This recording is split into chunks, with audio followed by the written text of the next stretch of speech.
Ele é inocente, tá? Agora, se for comprovado que não houve estupro e se provar apenas o triplo homicídio contra ele, eu estarei no caso.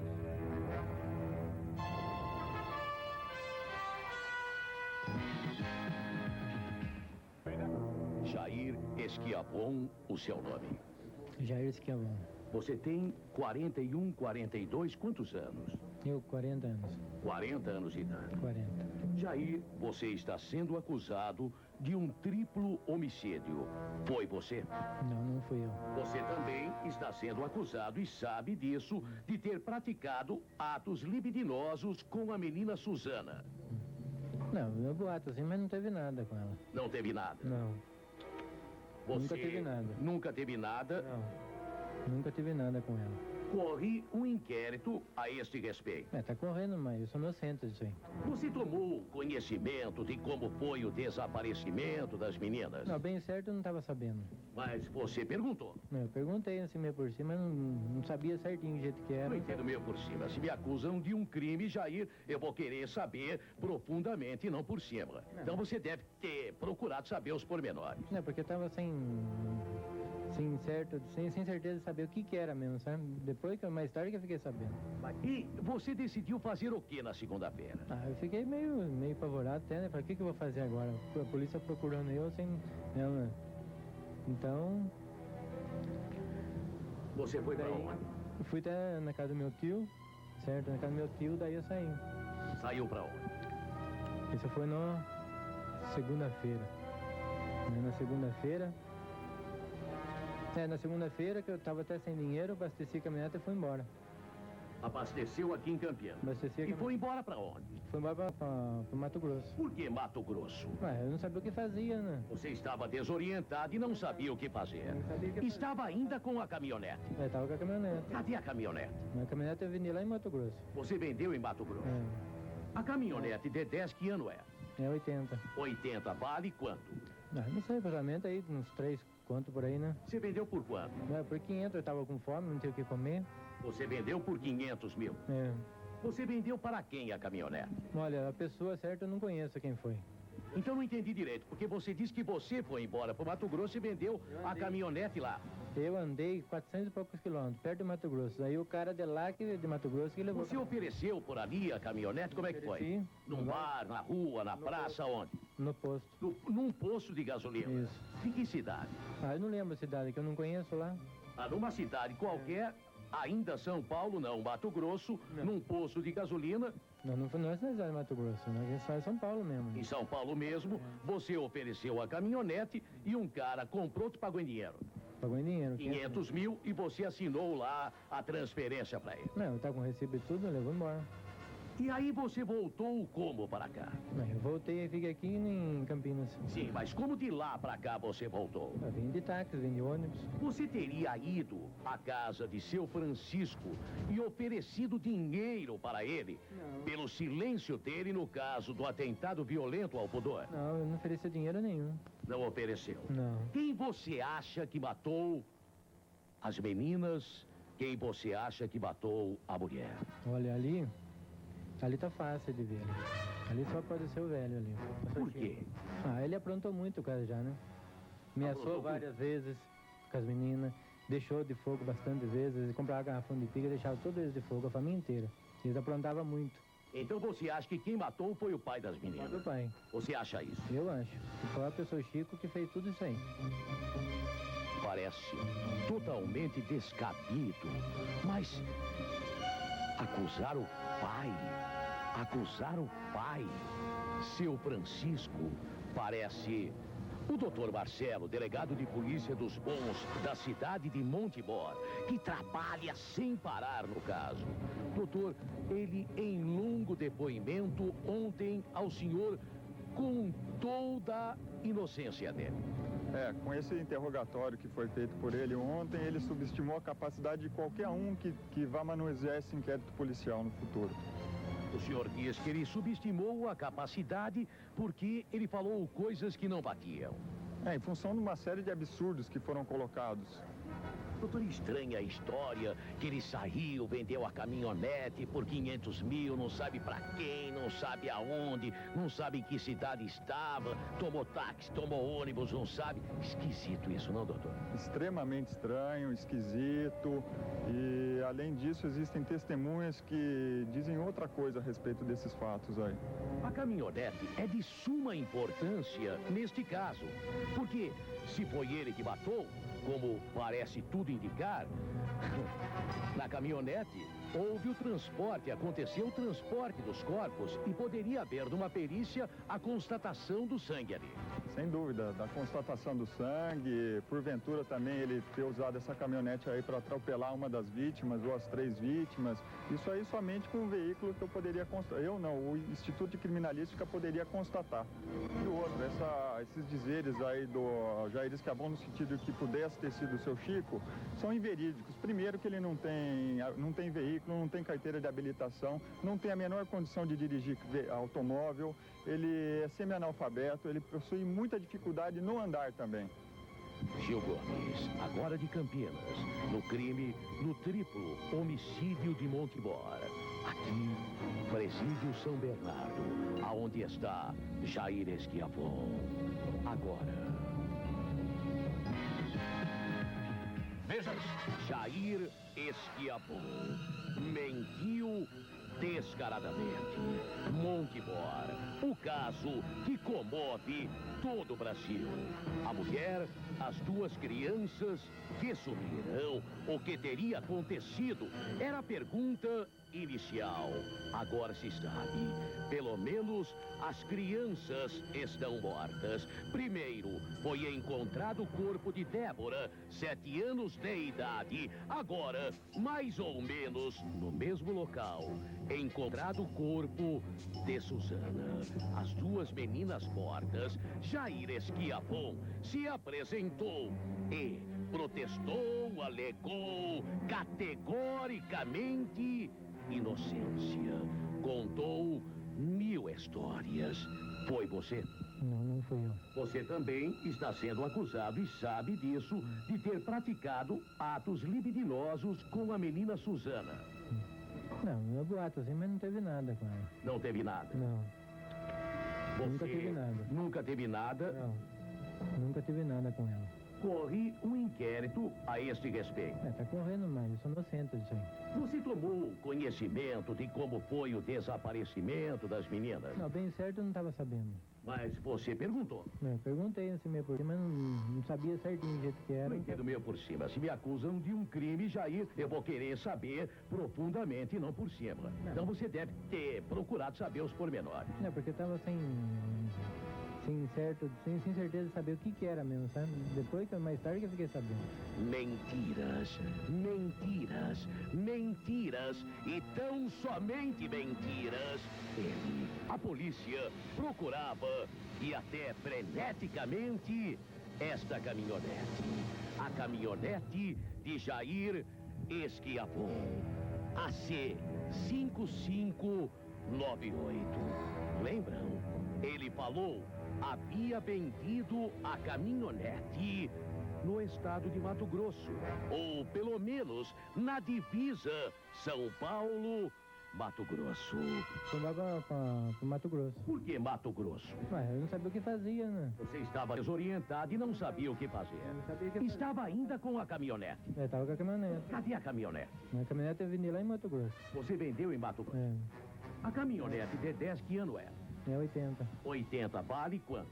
Não sei, exatamente aí, uns 3 contos por aí, né? Você vendeu por quanto? Não, 500, eu tava com fome, não tinha o que comer. Você vendeu por 500 mil. É. Você vendeu para quem a caminhonete? Olha, a pessoa certa eu não conheço quem foi. Então não entendi direito, porque você disse que você foi embora para o Mato Grosso e vendeu a caminhonete lá. Eu andei 400 e poucos quilômetros, perto de Mato Grosso. Aí o cara de lá, de Mato Grosso, que levou... Você ofereceu por ali a caminhonete? Como é que foi? Ofereci. Num bar, na rua, na praça, onde? No posto. Num posto de gasolina. Isso. De que cidade? Eu não lembro a cidade, que eu não conheço lá. Numa cidade qualquer, ainda São Paulo, não, Mato Grosso, num posto de gasolina. Não foi nós de Mato Grosso, não. Isso é São Paulo mesmo. Em São Paulo mesmo, você ofereceu a caminhonete e um cara comprou, te pagou em dinheiro.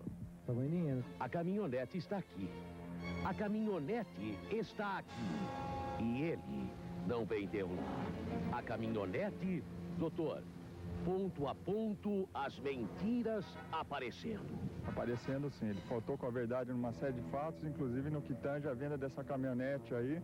E isso aí foi comprovado em função de eu já estar com o recibo de venda da caminhonete original nas minhas mãos. 500 mil e você assinou lá a transferência para ele. Não, tá com o recibo e tudo, eu levo embora.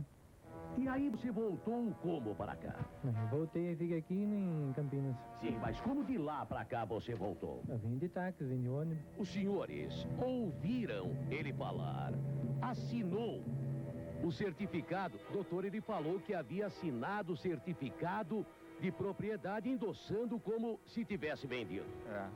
Diz que assinou o recibo de venda do veículo e que passou esse recibo para a pessoa que supostamente comprou a caminhonete. O senhor já encontrou o certificado de propriedade? Certificado de propriedade original, encontra-se em minhas mãos e tá aqui, para quem quiser ver. E notem, a mentira, a mentira. Aonde está a assinatura dele? Aonde? A autorização para transferência assinada aonde? Mentira, mentira. A caminhonete está em sua parte traseira, aonde provavelmente ele levou os corpos. Aqui era tudo branco. O doutor já tem o depoimento. Foi tudo lavado. Isto é sabão em pó. Ali o pesqueiro de Jair Esquiavon. Você, inclusive, funcionário dele. Sou funcionário dele. Um homem direito, um homem honesto que quer a verdade. Você colabora com a polícia porque você não compactua com nada de errado. Não compactuo. Para mim, eu acho que a pessoa errou, tem que pagar. A parte de trás da caminhonete, a carroceria dela, ela estava limpa, suja, tinha óleo. Você lembra disso porque você trabalha com ele. Na quinta-feira, na hora que ele saiu, a caminhonete estava com a traseira limpa. Limpa, branca? Branca. Não tinha passado nada na caminhonete. Óleo nenhum? Óleo nenhum. Estava branca? Estava branca. Certeza? Absoluta. Ela estava até suja de terra, esterco, que nós tínhamos buscado para soltar dos peixes, né? E você reparou bem? Reparei bem. Mentiras, mentiras. O caso de Montemor. Os senhores lembram? As duas meninas. Lembram? Esta menina, esta pequena criança, com 10 anos, então, há um ano atrás, um dia, chegou em sua casa, chegou em sua residência, com as vestes manchadas de sangue, e contou uma história. O dono de um pesqueiro daqui, homem que tem um açougue, homem que tem uma oficina, homem de relativo poder aquisitivo, o homem havia mexido com ela. O homem havia mexido com essa menina. A família ficou indignada. Gente pobre, porém gente decente. A família veio então até a delegacia de polícia de Montemor. Esse homem, de poder aquisitivo razoável, não deu muita bola para o fato. Mas a polícia deu, a justiça deu, e o julgamento deste homem seria no dia 5 de abril. Este homem, pensando que dinheiro compra tudo, a honra, a dignidade, a vergonha, ele procurou, dias antes do julgamento à família, procurou o pai Francisco, a mãe Inês, e ofereceu dinheiro. A troco de dinheiro, ele queria o silêncio da família. Queria que na audiência, que perante o juiz, a menina contasse uma outra história. Ele teve a cara de pau de procurar a família para oferecer dinheiro. Com certeza. O que ele falou? Falou que diz que eu ficava rico, que eu era aposentado, eu ficava rico, a menina pretinha, que nós tratamos de pretinha, ficava rica, a Suzana, que mexeu com ela, ficava rico, e a Neuza também, que era minha mulher, ficava rica e eu não precisava trabalhar mais, só o dinheiro que ele ia dar, só que ele não falou tanto. Eu falei que nem depois de morto eu não tirava. Ele decidiu então agir de uma outra maneira. Mãe e filhas caminhavam por aqui. O que teria acontecido? O que teria acontecido? De repente, seu Valdir, que mora neste sítio, começou a ouvir o ronco de um motor a diesel, e minutos depois, ele começa a ouvir uma voz que desesperadamente gritava: socorro! Me ajudem! Socorro! Me ajudem! Socorro! Seu Valdir, ele demorou alguns instantes para sair, mas ele conhece todo mundo por aqui. Reconheceu de quem era aquela voz. Era de Dona Inês, chamada também de Dona Neuza. Era dela a voz. A mulher gritou por socorro. Mas, quando o homem saiu de seu sítio e veio para cá, ele viu ainda, sumindo lá embaixo, na curva, lá embaixo, uma caminhonete branca. A menina Débora foi encontrada. Débora foi encontrada morta. A menina foi provavelmente estuprada. Não se tem o laudo definitivo, mas tudo indica que a menininha de 7 anos foi violada. Mas não terminou. Aonde estariam a mãe e a outra filha? Será? Será que foram jogadas no meio do canavial? Neste momento, a perícia técnica de Campinas averigua e tenta encontrar algum indício, alguma coisa na caminhonete. Nesse momento, a perita Cristiane está averiguando aqui no automóvel a possibilidade de encontrar manchas de sangue. Perita, alguma possibilidade no que foi visto aí? A coloração está semelhante, pode ser um pouco de sangue coagulado aqui ao lado. Nós vamos coletar agora para análise posterior em laboratório, para ter um definitivo, pelo menos um genérico, se é sangue humano ou animal. O óculos foi encontrado na caminhonete abandonada. Na caminhonete. No porta-luvas da caminhonete, especificamente. Mentiras. Só mentira, uma atrás da outra. Cada vez mais, tudo leva a crer que ele matou as 3. Eu não tenho dúvida nenhuma de que tenha sido ele o responsável pelo triplo homicídio. Aqui vivia a família. Seu Francisco, que hoje não está mais aqui. Sua mulher, cujo corpo não foi encontrado. E não resta a mínima dúvida, está morta. E as 2 crianças assassinadas. Jair Esquiavon. Suas mentiras. Começa a cair por terra o seu depoimento. Jair, que tinha o pesqueiro aqui pertinho. Aliás, a placa estava lá em cima. Ela, como depoimento dele, também caiu. Gil Gomes, de Montemor, aqui, agora.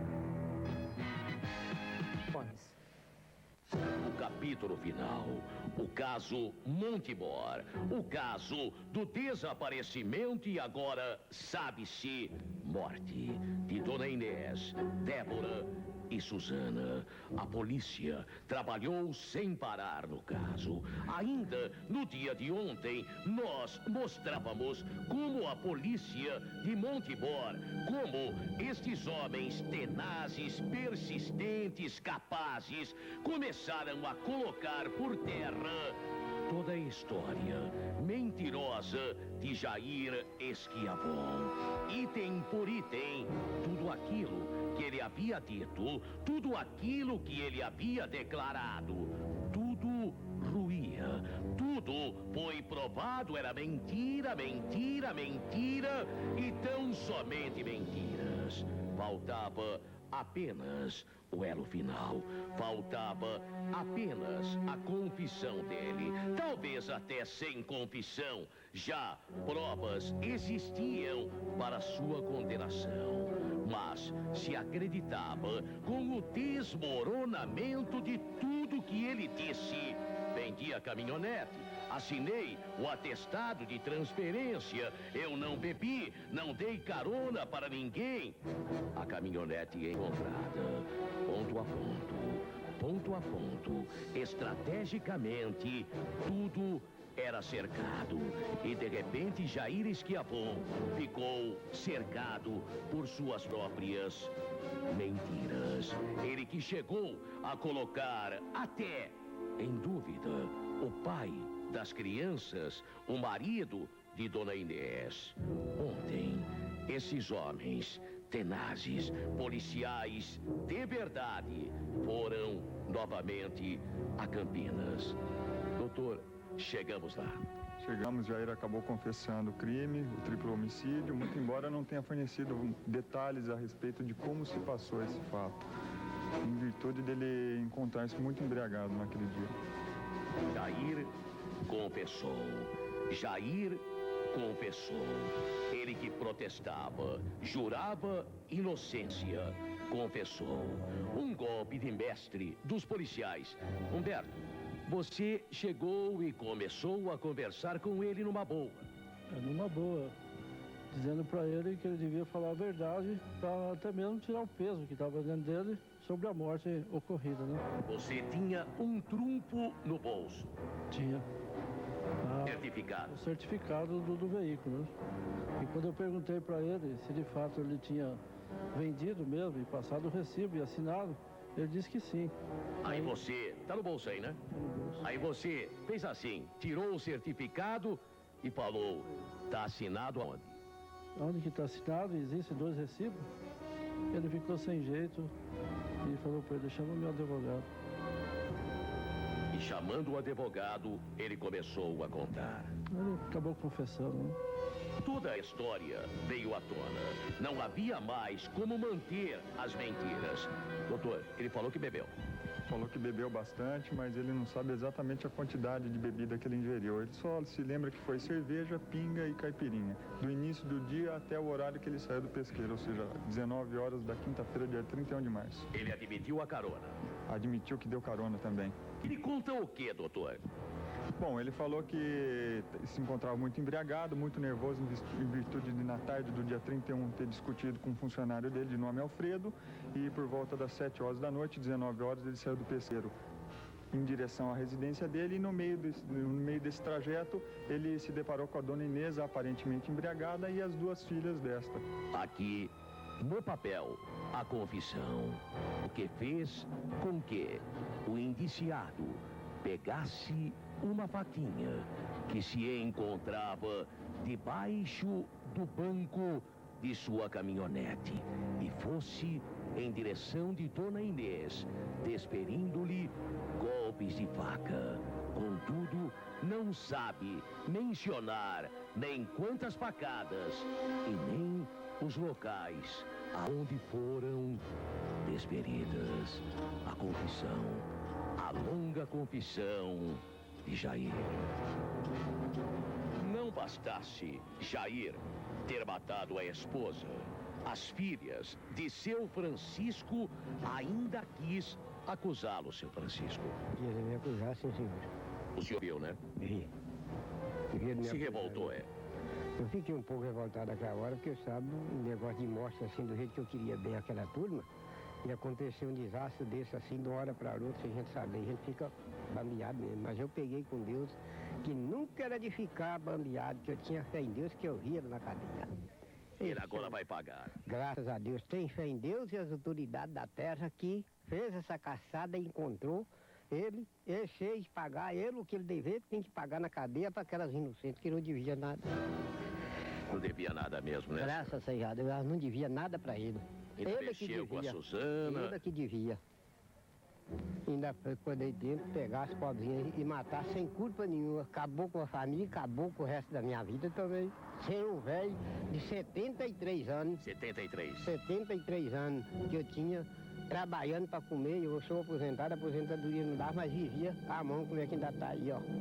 E chegou um homem desse fazer um destroço desse na estrada, ainda me acusando que era eu ainda.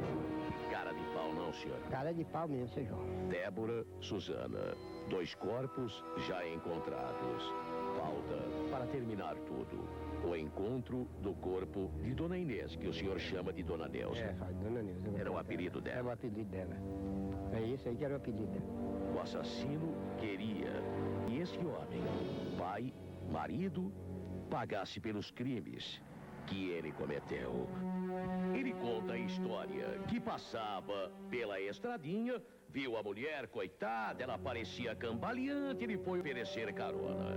Aí a mulher achou ruim com ele. Por nada, ele tinha só mexido com a filha dela. Só tinha feito isso porque ela não quis carona. Mas ela ainda pegou uma pedra e atirou nele. Aí ele, coitado, ia fazer o quê? Pegou a faca e matou. Mas como não tinha como alegar qualquer justificativa para a morte das meninas, ele diz o famoso branco. Não lembra. Da mulher lembra depois de mortas, lembra que jogou no rio. Doutor, ele lavou a caminhonete. Lavou no mesmo dia do crime, em Campinas, e teve a ajuda do tio dele para lavar essa caminhonete. O tio que sabia que ele havia praticado o crime. O tio, segundo ele, tomou conhecimento dos fatos que envolveram ele no dia 31 de março, por volta das 19 horas. A perita, ontem, aqui em Montemor, chegou à conclusão que havia sangue humano naquela caminhonete. As provas, tudo foi reunido e não havia como Jair Esquiabon continuar a negar. É lógico, não vai falar que tudo foi porque ele queria evitar que acontecesse o julgamento dele. Não vai falar. Mas, doutor, graças a Deus, terminou. Tudo muito bem feito pela equipe de investigadores daqui, e eu tenho que agradecer outras pessoas que não se encontram aqui, e eu até vou deixar de falar em virtude de eu poder esquecer o nome dessas pessoas aí que nos ajudaram, da quantidade de gente que quis nos auxiliar nesse serviço. Doutor, houve um mutirão da cidade na tentativa. Toda Montemor ficou unida na tentativa, torcendo pelo senhor e tentando ajudar para que o crime não ficasse na impunidade. Não só as pessoas de Montemor, como os policiais aqui de Montemor, Polícia Civil, Polícia Militar, Guarda Municipal, delegados seccionais de Tietê, de Campinas, delegado regional de Campinas, policiais do Instituto de Criminalística também, todos nos ajudaram da melhor forma possível. Jair Esquiabon, foi ele. Agora ele mesmo conta, foi ele. Assim trabalha a polícia. É desta maneira. Deixa o cara falar. Pega tudo no papel. Escreve tudo. E depois tenta provar que aquilo é mentira. Tudo foi provado. E num beco sem saída, encurralado por suas próprias mentiras. De repente ele chorou, Humberto. Ah, chorou bastante, né? Chorou bastante e arrependido do que fez, né? Principalmente agora que está preso. Principalmente agora. Porque o arrependimento bate maior quando o cara está preso, né? É, pô, foi o que ele disse, né? 2 dias de cadeia foi suficiente para dar a sensação de estranha dentro da pessoa, né? Um a um, dedicaram todos os momentos destes dias. Esqueceram família, esqueceram todo o resto. Porque um crime ou crimes como estes não poderiam ficar na impunidade. O aqui agora... Você vai. Obrigado. Vamos conferir. Jair Esquiabon está preso aqui no presídio São Bernardo. Ele concordou em falar conosco apenas